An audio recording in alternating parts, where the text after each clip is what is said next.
of course, the argument against faith, against religion, falls into two essential halves, not necessarily congruent, but I believe congruent. The first is, it's not true. Religion comes from the infancy of our species. I won't say race, because I don't think our species is subdivided by races. Infancy of our species, when we didn't know that the Earth went round the sun. We didn't know that germs caused disease. We didn't know when we were told in Genesis, you're given dominion over all creatures, that this did not include microorganisms, because we didn't know they were there. So you didn't know they had dominion over us. When diseases broke out, it was blamed on wickedness, or sometimes on the Jews. Or if it was by Jews, on the Amalekites, or as you will. We didn't know anything about the nature of the Earth's crust, how it was cooling, earthquakes, storms, all of this were a mystery. Well, we are at least to that extent a reasoning species. Even a conspiracy theory is often better than no theory at all. The mind searches for form. We're now stuck with the forms that we found in our infancy, in our primitive, barbaric past. Well, that could be fine still. No nation can be without mythology or myth or legend. And there are people who say, well, it's not exactly true. Virgins don't conceive. Okay. Bushes don't burn forever. Although why that would be so impressive, I've never understood. Dead men don't walk, and so on and so on. Okay, it's not really true. It does come from a rather fearful period of the Dark Ages, but at least it's nice to believe it. It teaches good precepts.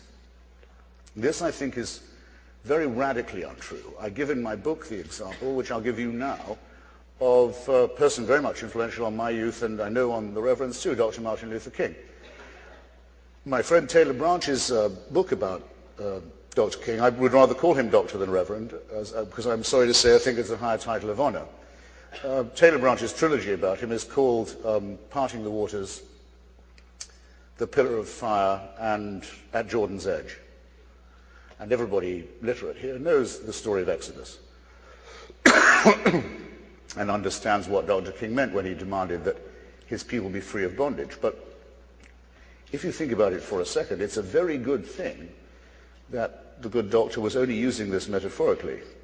If he'd really been invoking the lessons of Genesis and Exodus, he would have been saying that his people had the right to kill anyone who stood in their way, to exterminate all other tribes, to mutilate their children's genitalia, to make slaves of those they captured, to take the land and property of others, to engage in rather long and hideous and elaborate arguments about ox goring, and finally, which is the sentence that ends that, or the verse that ends that section of the book, should not suffer a witch to live, the warrant for witch burning. In other words, in these books, there are the warrants for genocide, for slavery, for the torture of children, for disobedience, for genital mutilation, for annexation, for rape, and all the rest of it.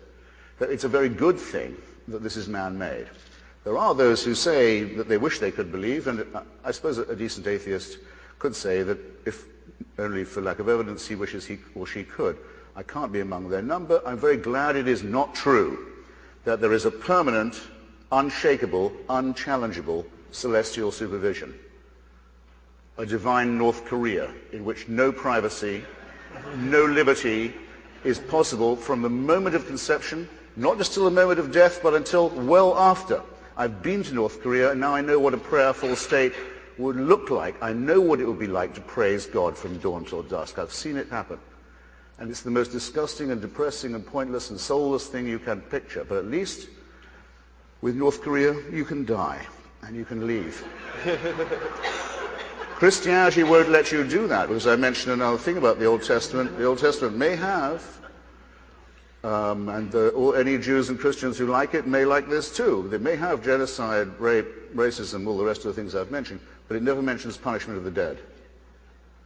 When you're done, when you're in the mass grave into which you've been thrown as an Amalekite, it's over. Not until gentle Jesus, meek and mild, is the concept of hell introduced. Eternal torture, eternal punishment for you and all your family for the smallest transgression. I have no hesitation in saying this is a wicked belief.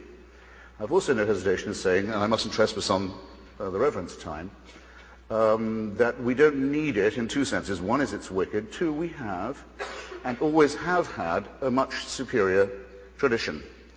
We know that Democritus and Epicurus worked out in ancient Athens the world was made of atoms, that the gods did not exist and certainly took no interest in human affairs, and would be foolish to do so, and would be wicked if they did.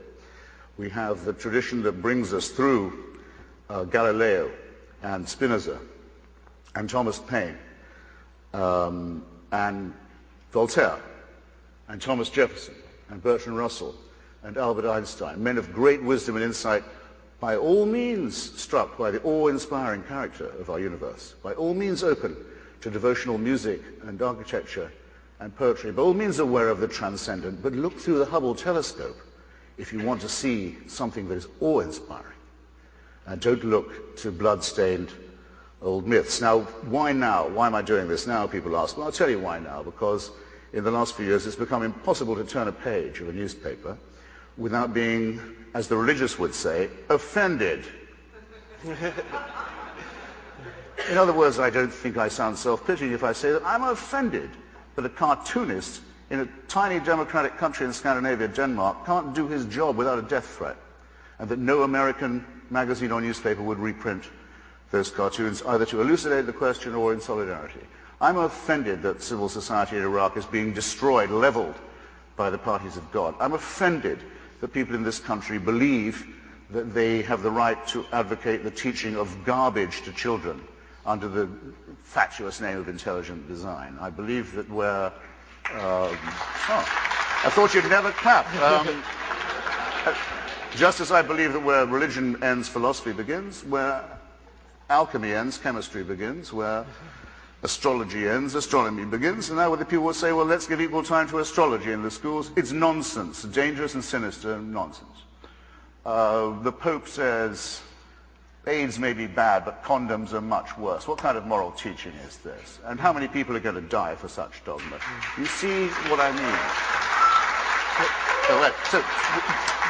I'll be very brief. There's an end to this, an end particularly to the cultural cringe that says that if someone can claim to be a religious spokesman, they are entitled to respect. I have to say it in your presence, sir. I think that the title Reverend is something people should be more concerned to live down than to live up to. Thank you.